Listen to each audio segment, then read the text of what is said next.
ચાલો ખેડૂત મિત્રો, બહુ અગત્યની જાણકારી આપવા જઈ રહ્યો છું. જે લોકોને પર્સનલ મળવું છે અથવા તો રેવન્યુ ખરેખર શીખવું છે એટલે તાલીમ લેવું છે એ લોકો માટે થઈને આ વાત છે. 17મો તાલીમ કેમ્પ 11 અને 12 જુલાઈના રોજ એટલે આવતા મહિનાના પ્રથમ બીજા શનિ રવિના રોજ તાલીમ કેમ્પ છે. તમે તાલીમ કેમ્પમાં આવો કે ન આવો, આ વિડીયો પૂરો સાંભળજો. ઘણી બધી રેવન્યુની એવી બધી બાબતો છે જે તમને જાણવા અને શીખવા મળશે. ઘણી બધી કાર્યવાહી એવી છે કે જે તમે કદી સાંભળી અને સમજી ન હોય એવી બાબતો પણ સાંભળવા અને શીખવા મળશે.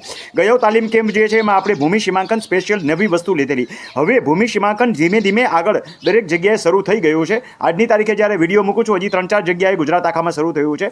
15 દિવસ પછી લગભગ ઘણી બધી જગ્યાએ શરૂ થઈ ગયું છે. એટલે આવતો તાલીમ કેમ્પ જ્યારે આવશે ત્યારે ઓલમોસ્ટ આખા ગુજરાતના તમામ જિલ્લાઓમાં ઘણી બધી જગ્યાએ ભૂમિ સીમાંકન શરૂ થયું હશે તો શરૂ થવાની તૈયારી હશે. એટલે નવી નવી બાબતો જે ધ્યાનમાં આવશે એ હું વિસ્તારપૂર્વક આવતા તાલીમ કેમ્પમાં શીખવાડીશ. આ તાલીમ કેમ્પમાં પણ મેં ભૂમિ સીમાંકન શીખવાડ્યું છે.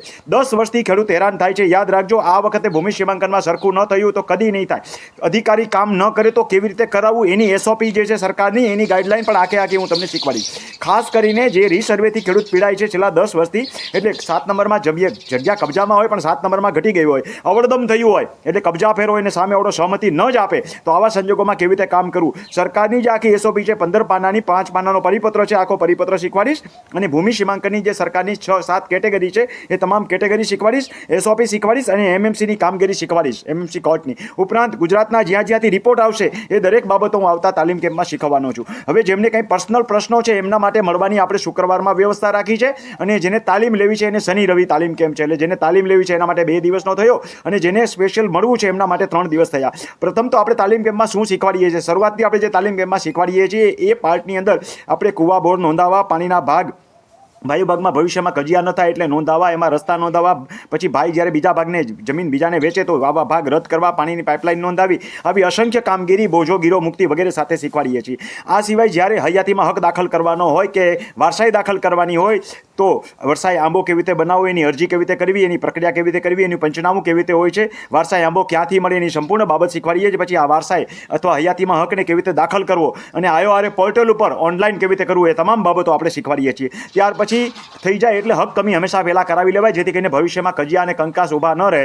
તો હક કમી કેવી રીતે કરાવવા, ક્યાં હક કમી કરાવીએ તો ભવિષ્યમાં ચેલેન્જ ન થઈ શકે, તથા હક કમી કરતી વખતે શું બાબતો ધ્યાનમાં રાખવી જોઈએ એ બાબતો આપણે એનું સોગંદનામું તૈયાર કરવું અને ઓનલાઈન અથવા તો ઓફલાઈન હક કમીની અરજીઓ કેવી રીતે કરવી એ શીખવાડીએ છીએ. સગીર પુખ્ત થઈ જાય તો એનું વાલીપણું કેવી રીતે રદ કરવું એ શીખવાડીએ છીએ. સંયુક્ત ખાતાની વેચણી કેવી રીતે કરવી, એના સોગંદનામાને વેચણી કરતી વખતે શું બાબતો ધ્યાનમાં રાખવી જોઈએ, હલણ પાણીના હક અને કોમન અધિકારો કેવી રીતે નોંધાવવા જોઈએ જેથી કરીને ભવિષ્યમાં આપણે આવનારી પેઢી સુખી થાય, કજિયા કંકાસ ન થાય, એ બધી બાબતો આપણે ડિટેલથી શીખવાડીએ છીએ.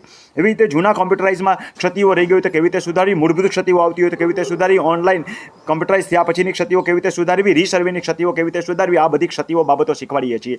ઉપરાંત મૂળભૂત બાબતો રહી ગઈ હોય તો શેકડાબારાના કેસ કેવી રીતે કરવા અને તમારી જમીન શેકડાબારાનો કેસ જો કોઈ વ્યક્તિ સામે તમે નથી કરતા તો એ કેવી રીતે કરવો એ શીખવાડીએ છીએ. ખાસ તો હું કેસ કબાડા ન થાય એ શીખવાડું છું, પણ આવી ક્ષતિઓ રહી ગઈ હોય તો તમારા હકનું પાછું કેવી રીતે મેળવવું એ શીખવાડું છું. વેચાણ, વસિયત, ભેટ એવી 5 આઈટમો હોય છે. અદલ બદલ દસ્તાવેજ, એની નોંધણી કેવી રીતે કરાવી, એની 135D નોટિસ પડે તો એવી 135D નોટિસમાં ભૂલ સુધારણા કેવી રીતે કરવી, એવી ડિટેલ્સથી આપણે શીખવાડીએ છીએ. DLRમાં મળતા ડોક્યુમેન્ટનું લિસ્ટ ઘણાને ખબર નથી હોતી. આવા તમામ ડોક્યુમેન્ટ્સ જે છે એ કેવી રીતે મેળવવા, એનું ફોર્મ ભરવું અને રેકર્ડમાં ક્ષતિઓ રહી ગઈ હોય તેવી રેકર્ડ તપાસણી કેવી રીતે કરવી, જેમ કે તમારું ટીપણ, એવી જ રીતે ફેસલ પત્રક, આકારબંધ, સીમખડો, આવી ઘણી બધી બાબતો હોય છે. મૂળભૂત માપણી રજિસ્ટરની નકલ, એવી રીતે સ્કેચ અને ગામ સીમ તળનો નકશો, આ તમામ બાબતો જૂના ડોક્યુમેન્ટ્સ હોય છે. ઘણાને ખબર નથી કે કેવી રીતે મેળવવા. આખું ટાઇટલ પત્રક કેવી રીતે કરવું એ શીખવાડીએ છીએ. એવી રીતે તમારું આખું ટાઇટલ પત્રક મેળવવા માટે થઈ અને તમારા મૂળભૂત રેકર્ડ સાથે વિસંગતતા હોય તો કેવી રીતે સુધારવી, ક્ષેત્રફળનું ટાઇટલ પત્રક કેવી રીતે બનાવવું, એવી રીતે ખેતરના નામની ક્ષતિ હોય તો કેવી રીતે સુધારવી, તમારા નામમાં સામાન્ય ક્ષતિ હોય ને અસામાન્ય ક્ષતિ સુધારણા નીચે પણ ઘણા બધા કામ થતા હોય છે,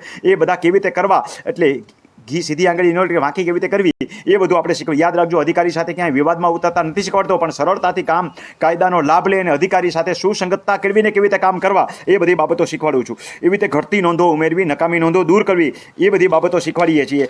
એવી જ રીતે નવું શીખી ગયા પછી જેમ કે સરકારે નવા પરિપત્ર બહાર પાડ્યો તો આવા નવા પરિપત્ર નીચે કાર્યવાહી કેવી રીતે કરવી એ શીખવાડીએ છીએ. જ્યાં લાગુ પડતું હોય એ સરકારના આખા પરિપત્ર શીખવાડીએ અને સુઓ મોટો દ્વારા થઈને નવી શરત જૂની શરતમાં ટ્રાન્સફર ન થઈ હોય તો કેવી રીતે કરવી, એનો સામાન્ય અરજી લખવાની હોય છે કેવી રીતે લખવી એ શીખવાડીએ છીએ. યાદ રાખજો, ઓનલાઈન ઘણા ચોંટી ગયા છે અરજીઓ લખવાથી, અથવા તો ઘણા જે છે એ હમણાં જે નવી ટેકનોલોજી આવી છે ને એના દ્વારા થઈ અને કામ કરે છે. આવી તમામ અરજીઓ પરફેક્ટ હોતી નથી. ઘણી બધી પરફેક્ટ અરજીઓ જે છે ઇન્ટેલિજન્ટ આર્ટિફિશિયલ એકચ્યુઅલી નથી થતી, એ કેવી રીતે કરવી એ શીખવાડું છું. એવી જ રીતે રીસર્વે સુધારણાના ફોર્મ પોત ખરાબો જે છે જરાયતનમાં કેવી રીતે ફેરવવો એ શીખવાડીએ છીએ. એવી રીતે બિનખેતી પ્રીમિયમ પાત્ર શબ્દ જ્યાં લાગુ પડતું હોય ત્યાં ન નીકળ્યું હોય તો કેવી રીતે ઘટાડવું એ શીખવાય. એકત્રીકરણ બહુ અઘરી પ્રક્રિયા છે, બહુ સરળ રીતે થાય એ શીખવાડીએ છીએ. ઘણી વખત જૂનું 7 નંબરનું પાનિયું અવિભાજ્ય સંપત્તિનું વેચાણ થયું હોય અને 7 નંબરનું પાનિયું જુદું ન પડતું હોય તો પાનિયું કેવી રીતે જુદું પાડવું એની તમામ ડિટેલ શીખવાડીએ છીએ. સોલ્વન્સી સર્ટિફિકેટની ઘણાને ખબર નથી. મેડિકલ બોન્ડ જે છે, સોલ્વન્સી સર્ટિફિકેટ, દારપણાનો દાખલો અને ખેતીની જમીન ઉપર કોર્ટના જામીનગીરી બહુ સરળતાથી લઈ શકાય છે એ શીખવાડીએ. તમારા કાગળ તમને ન મળતા હોય તો આરટીઆઈ કરીને કેવી રીતે કઢાવવા, આરટીઆઈથી ન મળે તો આરટીઆઈની પ્રથમ અપીલ કેવી રીતે દાખલ કરવી એ શીખવાડીએ છીએ. જન્મ મરણ અપ્રાપ્યતાના દાખલા ન મળ્યા હોય તો કેવી રીતે મેળવવા એની આખી કોમ્પ્લિકેટેડ પ્રક્રિયા છે પણ બહુ સરળ રીતે હું શીખવાડું છું. આવા બધા કાગળ તમે જુઓ ને તો અત્યાર સુધી ગયા વખતે જે છે પ્રથમ 64 હતા, પછી 84 થયા. હવે આ વખતમાં તાલીમ કેમ્પમાં 94 પેજનું લિસ્ટ આખું આપીશ, એટલે અઢળક આઇટમો હશે જેમાં એફિડેવિટ, એગ્રીમેન્ટ, અરજીઓ, એની નકલો અને ઓનલાઈન કાર્યવાહી કેવી રીતે કરવી એ અસંખ્ય બાબતો શીખવાડું છું. એવી રીતે જમીન ખરીદ વેચાણ કરતી વખતે કેટલા ડોક્યુમેન્ટ તૈયાર રાખવો જોઈએ. ઘણા એમ કે અમારે ક્યાં જમીન વેચી છે, ભાઈ પણ ફાઇલ તો તૈયાર રાખવી પડે. એ બધી બાબતો શીખવાડીએ છીએ. નામ અટકના સામાન્ય સુધારાના ગેઝેટની બાબતો શીખવાડીએ છીએ. આરઆરટી આપણે કોઈને કેસ કરતા શીખવાડતા જ નથી, પણ ઉડતા કેસ આવી જાય તો કેવી રીતે કરવા, તો તમારો હક દબાતો હોય તો કેવી રીતે લેવો એ આરઆરટી કેસ અને આરટીએસ કેસ. આરઆરટી અને આરટીએસ કેસ પછી એમાં અપીલ કેવી રીતે કરવી, રિમાન્ડ કેવી રીતે કરવી, રીગ્રાન્ટ થતું હોય તો કેવી રીતે કરવું, આવી અઢળક બાબતો આપણે શીખવાડીએ છીએ. રેવન્યુ રેકર્ડમાં અપીલ અને એની વિગતવાર મુદ્દા અને માર્ગદર્શન આપણે શીખવાડીએ છીએ જેથી કરીને કેસ જે છે ખરેખર જીતવા પાત્ર કેસ છે કે નહીં એ તમને ખબર પડે. લેન્ડ ગ્રેબિંગ ઘણી વખત લાગુ નથી પડતી હોતી, પણ લેન્ડ ગ્રેબિંગ કરીને કંઈક કાર્યશ્રુતિ એટલે ફળશ્રુતિ કાઢી શકાય એ આપણે શીખવાડીએ છીએ. આવી અઢળક બાબતો હોય છે. ખાસ કરીને ખેડૂતના મોટાભાગના પ્રશ્નો મામકોર્ટના હોય છે, એટલે પાણીના અને રસ્તાના પ્રશ્નો હોય છે. તો રસ્તાના પ્રશ્નો ભવિષ્યમાં ઊભા જ ન થાય એવી બાબતો શીખવાડીએ છીએ, પણ છતાંય ભવિષ્યમાં પ્રશ્ન ઊભો થયો તો કોઈ તમને ખોટી રીતે રોડ રસ્તા તમારી પાસેથી માગે અને ગેરકાયદેસર રીતે તમારામાં દબાણ કરે, આવું બધું હોય તો મામકોર્ટમાં અપીલ કેવી રીતે કરવી અને વ્યવસ્થિત મુદ્દાસર અને તમારો કેસ ટકી શકે એવા મુદ્દા સાથે ડિટેલ્સથી શીખવાડીએ છીએ. આવી 18 આઇટમો તૈયાર કરી છે. એવી રીતે ડિફેન્સની લગભગ 32 આઇટમો તૈયાર કરી છે. એ બધી બાબતો આપણે તાલીમ કેમ્પમાં શીખવાડીએ છીએ.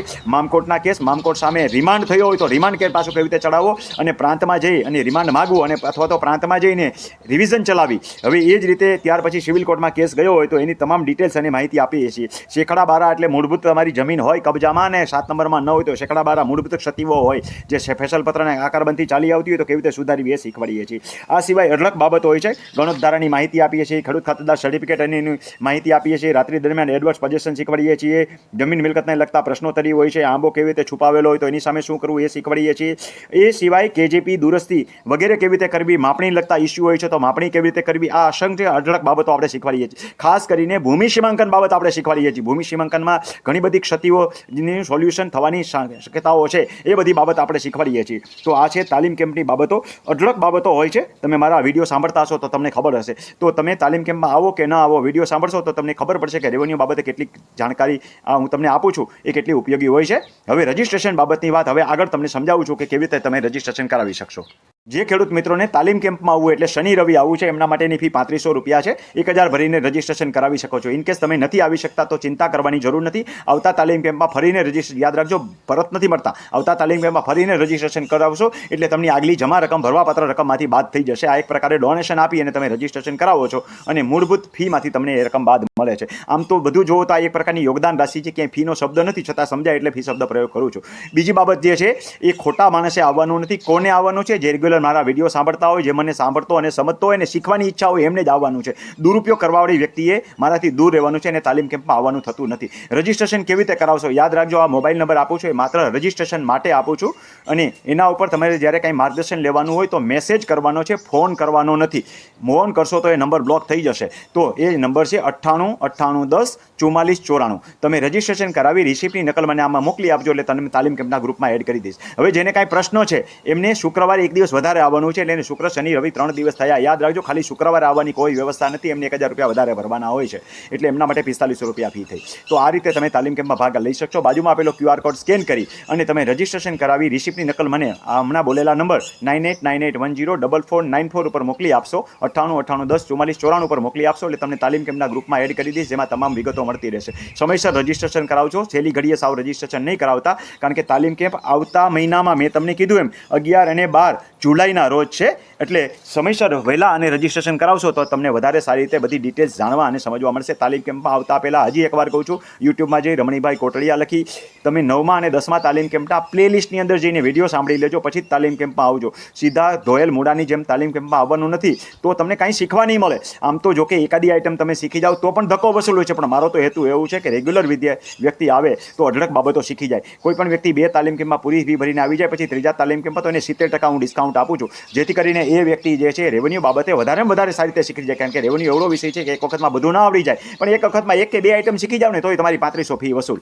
પછી વારંવાર રિપીટ વ્યક્તિ આવે તો બીજી વખત આવીને ફી ભરી જાય. ત્રીજી વખત અઢળક વ્યક્તિઓ 70% વ્યક્તિઓ રિપીટ આવે છે. રિપીટ શું કામ આવે છે કે ભાઈ નજીવી રકમ 1051 એટલે માત્ર 30% રકમમાં એ લોકો આવે છે. તો આ લાભ પણ તમને 2 તાલીમ કેમ્પ પછી મળવા પાત્ર થશે. તમે જો ખરેખર ગરીબ હોય, ઈશ્વરે તમને વાસ્તવમાં ગરીબ બનાવ્યો, ગરીબ બની નહીં જતા, કારણ કે કુદરત બધું જોતો હોય છે ને તથાસ્તુ પણ કરી દેતો હોય છે. છતાં હું ક્યાંય સાબિતી માગતો નથી. તમે ખરેખર ગરીબ હો તો મને લખજો મેસેજમાં. રજીસ્ટ્રેશન કરાવતા પહેલાં, રજીસ્ટ્રેશન થયા પછી ગરીબ થવાનું નથી, તો તમે મને લખજો તો યથાયોગ્ય તમને ડિસ્કાઉન્ટ પણ કરી આપીશ. તો બાજુમાં આપેલો QR કોડ સ્કેન કરી તમે રજીસ્ટ્રેશન કરાવી આવતા તાલીમ કેમ્પમાં આવી શકો છો. યાદ રાખજો, તાલીમ કેમ્પમાં આવતા પહેલાં હજી એકવાર કહું છું કે મને પૂરા સમજજો, મારા જૂના વિડીયો જોજો, સાંભળજો, સમજજો, પછી તાલીમ કેમ્પમાં આવશો તો તમને મારી મજા આવશે. એવી જ રીતે જેને કાંઈ પ્રશ્નો છે એમને શુક્રવારે એક દિવસ વહેલા આવવાનું છે. યાદ રાખજો, દર શુક્રવારે નથી, તાલીમ કેમ્પનો શુક્રવાર છે, એટલે 10, 11 અને 12 જુલાઈ થઈ એમના માટે થઈ. અને આ રીતે તમે તમારા કાંઈ પણ પ્રશ્ન હોય પર્સનલ મળવાનું. યાદ રાખજો, આપણે પર્સનલ મળીએ છીએ જાહેરમાં, તાલીમ કેમ્પમાં જાહેરમાં મળીએ છીએ.